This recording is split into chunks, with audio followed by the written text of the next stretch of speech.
ప్రభునందు ప్రియ సోదరి సోదరులారా, ప్రభువును మనం ఆరాధించటానికి చేరి వచ్చి ఉండగా దైవ గ్రంథమైన బైబిల్లో నుండి మత్తయి సువార్త 2వ అధ్యాయం మొదటి 2 వచనాలు మనం చదువుకుందాం.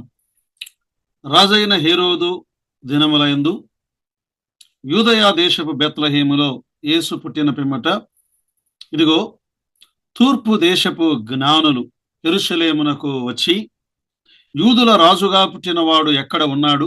తూర్పు దిక్కున మేము ఆయన నక్షత్రమును చూచి ఆయనను పూజింప వచ్చితిమని చెప్పిరి.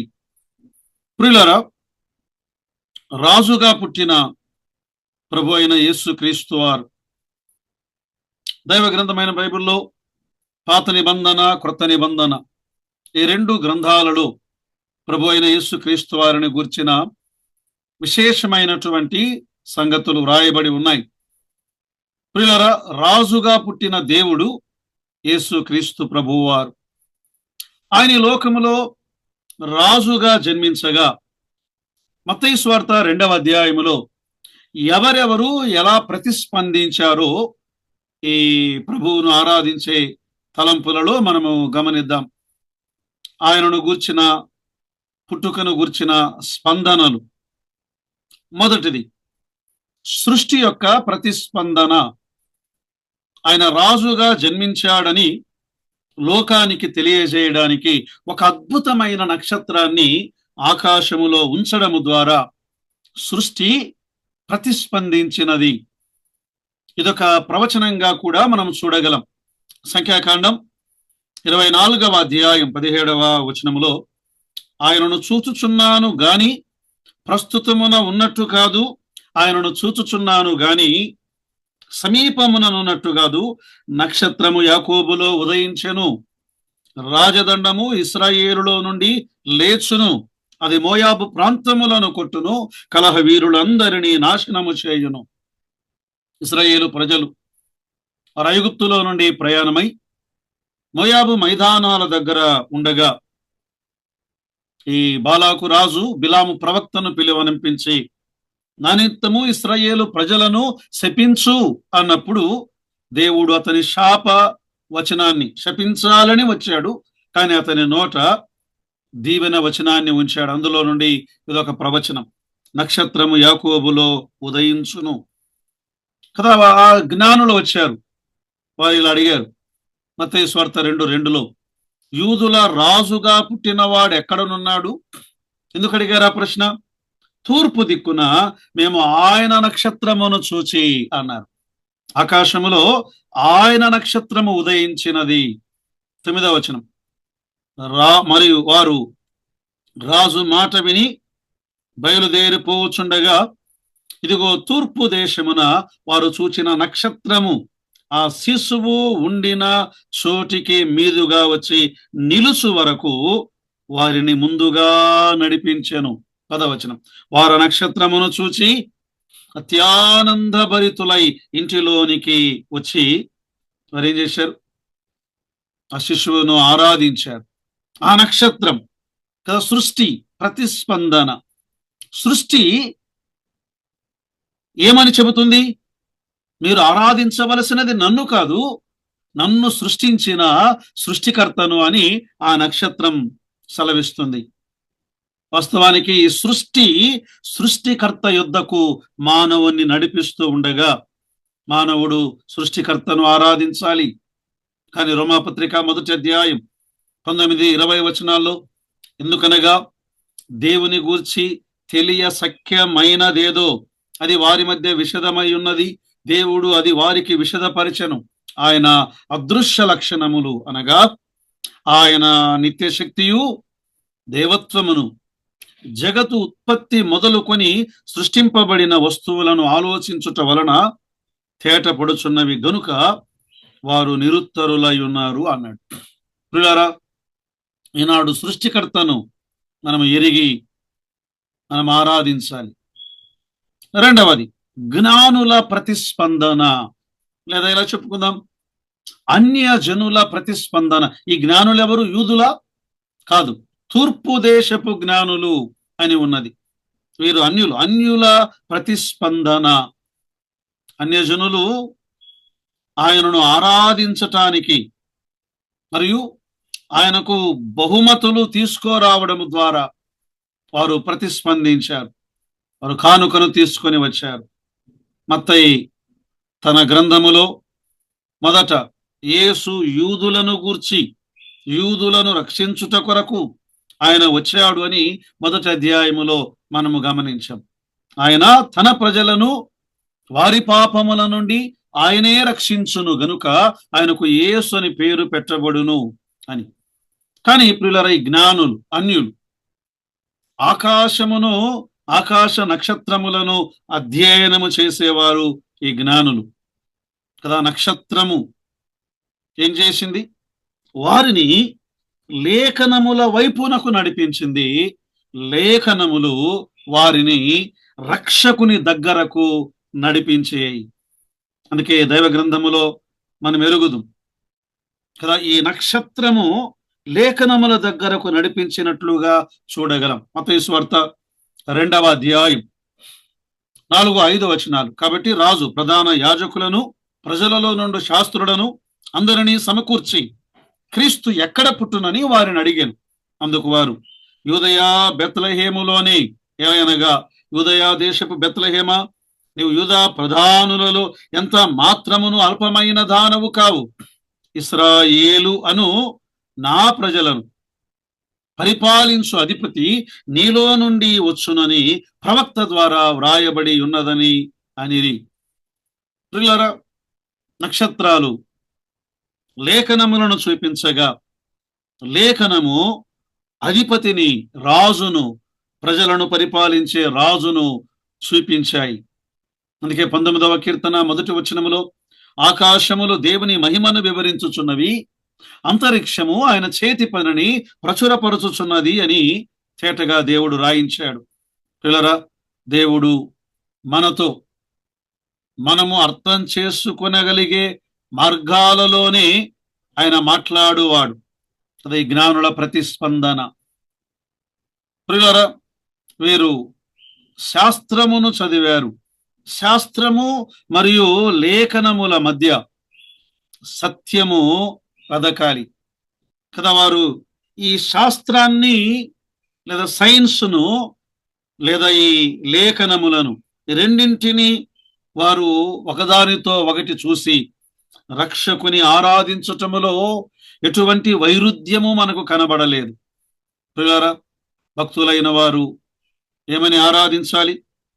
ప్రభువును మనస్సుతో ఆరాధించాలి, ప్రభువును హృదయముతో ఆరాధించాలి కదా. మత్తయి సువార్త 22:37లో అందుకు ఆయన, నీ పూర్ణ హృదయముతోను, నీ పూర్ణ ఆత్మతోను, నీ పూర్ణ మనస్సుతోను నీ దేవుడైన ప్రభువును ప్రేమింపవలెను అనునదే కదా. ఈ మతము, ప్రియులారా, మతము లేని సైన్స్, శాస్త్రము అది కుంటిది అన్నారు. సైన్స్ లేని మతము అది గుడ్డిది అని సర్ ఆల్బర్ట్ ఐన్స్టీన్ గారు చాలా తేటగా చెప్పారు. కాబట్టి ఈ అన్యులు ఆయనను ఆరాధించుట. మూడవది, హేరోదు యొక్క ప్రతిస్పందన. ఆనాడు యూదులను పరిపాలిస్తున్నటువంటి ఒక రాజు, రోమా చక్రవర్తి క్రింద ఒక సామంత రాజుగా ఉన్న హేరోదు యొక్క ప్రతిస్పందన. హేరోదు భయముతో ప్రతిస్పందించాడు, మోసపూరితమైన హృదయముతో ప్రతిస్పందించాడు. ఒక క్రొత్త రాజు తన పరిపాలనకు ముగింపు రాకూడదు, నా పరిపాలనకు ముగింపు వస్తుందేమో, ఎవరో క్రొత్త రాజు పుట్టాడట అని అతడు ఆ రాజును సంహరించాలి అని కోరుకున్నాడు. చూడండి, మత్తయి సువార్త 2వ అధ్యాయం 3వ వచనం. హేరోదు రాజు ఈ సంగతి విన్నప్పుడు అతడును అతనితో కూడా యెరూషలేము వారందరూ కలవరపడిరి కదా. కలవరపడిన హేరోదు రాజు 2వ అధ్యాయం 16వ వచనం. ఆ జ్ఞానులు తన్ను అపహసించిరని హేరోదు గ్రహించి బహు ఆగ్రహము తెచ్చుకొని తాను జ్ఞానుల వలన వివరముగా తెలుసుకున్న కాలమును బట్టి బెత్లెహేములోను దాని సకల ప్రాంతములలోను 2 సంవత్సరములు మొదలుకొని తక్కువ వయస్సు గల మగపిల్లలందరినీ వధించెను. హేరోదు యొక్క క్రూరమైన ప్రతిస్పందన. ప్రియులారా, దేవుడు ఒకరోజు తీర్పు తీర్చేవాడు. తెస్సలోనిక 2వ పత్రిక 1వ అధ్యాయం 6-7 వచనాలలో 6-7-8 వచనాలను మనము గమనిస్తే, ప్రభు అయిన యేసు తన ప్రభావమును కనబరుచు దూతలతో కూడా పరలోకము నుండి అగ్ని జ్వాలలలో ప్రత్యక్షమై దేవుని ఎరుగని వారికిని, మన ప్రభు అయిన యేసు సువార్తకు లోబడని వారికిని ప్రతిదండన చేయనప్పుడు, మేమును శ్రమపరచు వారికి శ్రమయు, శ్రమ పొందుచున్న మీకు కూడా విశ్రాంతియు అనుగ్రహించుట దేవునికి న్యాయమే. 4వది, ప్రధాన యాజకులు మరియు శాస్త్రుల ప్రతిస్పందన, లేదా యూదుల ప్రతిస్పందన అందామా. జ్ఞానుల ప్రతిస్పందన అన్నప్పుడు అన్యజనుల ప్రతిస్పందన అని విన్నాము. ఇక్కడ ప్రధాన యాజకులు, శాస్త్రులు, వారి ప్రతిస్పందన. వీరెవరు? యూదులు. యూదుల ప్రతిస్పందన. ప్రధాన యాజకులు, శాస్త్రులు వారు లేఖనములను తెరచి సరి అయిన సమాధానం ఇచ్చారు గాని సరి అయిన విధముగా వారు ప్రతిస్పందించలేదు. మత్తయి సువార్త 2వ అధ్యాయం 4-5 వచనాలలో, కాబట్టి రాజు ప్రధాన యాజకులను, ప్రజలలో నుండి శాస్త్రులను అందరినీ సమకూర్చి క్రీస్తు ఎక్కడ పుట్టునని వారిని అడిగెను. అందుకు వారు, యూదయా బేత్లెహేములోని, ఏలయనగా యూదయా దేశపు బేత్లెహేమా, నీవు యూదా ప్రధానులలో ఎంత మాత్రమును అల్పమైన దానవు కావు. ఇశ్రాయేలును, నా ప్రజలను పరిపాలించు అధిపతి నీలో నుండి వచ్చునని ప్రవక్త ద్వారా వ్రాయబడి ఉన్నదనిరి. కదా, లేఖనములలో నుండి ఆయన మెస్సియా అని, ప్రజలను పరిపాలించే అధిపతి అని వారు గ్రహించారు. వారు మెస్సియా నుండి కేవలం 5 మైళ్ళ దూరములోనే ఉన్నారు. అయినప్పటికీ వారు ఆయనను చూడడానికి నిరాకరించారు. ఆయన దగ్గరకు వెళ్ళడానికి వారు నిరాకరించారు. యోహాను సువార్త 1:11లో, ఆయన తన స్వకీయుల యొద్దకు వచ్చెను, ఆయన స్వకీయులు ఆయనను అంగీకరింపలేదు. అందుకే యెషయా ప్రవక్త అన్నాడు, లేత మొక్క వలెను, ఎండిన భూమిలో మొలచిన మొక్క వలెను అతడు ఆయన ఎదుట పెరిగెను. అతనికి స్వరూపమైనను సొగసైనను లేదు. మనం అతను చూచి అపేక్షించున్నట్లుగా ఆయన యందు స్వరూపము లేదు. అతడు తృణీకరింపబడిన వాడును, ఆయను మనుష్యుల వలన విసర్జింపబడిన వాడును, వ్యసనాక్రాంతుడుగాను, వ్యాధిని అనుభవించువాడుగాను, మనుష్యులు చూడనొల్లని వాడుగాను ఉండెను. అతడు తృణీకరింపబడిన వాడు గనుక అతనిని మనం ఎన్నిక చేయకపోతిమి. ప్రియులారా, యూదులు ఆయన నిరాకరించారు, మనము నిరాకరించిన వారమే. కానీ నీకు బదులుగా, నాకు బదులుగా, నీ రక్షణ నిమిత్తమై, నా రక్షణ నిమిత్తమై ఆయన కలువరి శిలువలో తన రక్తమంతటినీ చిందించాడు. మన పాపములకైన ప్రాయచిత్తమును ఆయన కలిగించాడు. ప్రియులారా, అయితే యూదులు బైబిల్ గ్రంథములోని వాక్యమును వారు ఎరిగిన వారే, కానీ వారి జీవితములలో ఆ వాక్యమును వారు స్వీకరించిన వారు కారు. కానీ అన్యులు, జ్ఞానులు, వారు రాజుగా పుట్టిన క్రీస్తును వారు అంగీకరించారు, వారు ఆరాధించారు. యోహాను సువార్త 1:12లో, తను ఎందరు అంగీకరించిరో వారికి అందరికనగా ఆయన నామమునందు విశ్వాసముంచిన వారికి దేవుని పిల్లలగుటకు ఆయన అధికారమును అనుగ్రహించెను. జ్ఞానులు ఏం చేశారండి? మత్తయి సువార్త 2:11లో, తల్లి అయిన మరియను ఆ శిశువును చూచి సాగిలపడి అనే మాట గమనిస్తున్నాం. సాగిలపడి ఆయనను పూజించి తమ పెట్టెలు విప్పి బంగారమును, సాంబ్రాణిని, బోలమును కానుకలుగా ఆయనకు సమర్పించేరి. ప్రియులారా, సమయంలో ఆయనను చూచి యేసుక్రీస్తు ప్రభువును మనము పూజించాలి, ఆయనను స్తుతులు చెల్లించాలి, మన కొరకు ఆయన చేసిన మేలులను మనము గమనించాలి. ప్రియులారా, జ్ఞానులు కేవలం నక్షత్రమును చూచి ఒక రాజును వారు ఆరాధించటానికి, పూజించటానికి వచ్చారు. మరి నీ కొరకు, నా కొరకు నీ పాపము నిమిత్తమై, నా పాపము నిమిత్తమై తన రక్తమునంతటినీ కార్చాడు.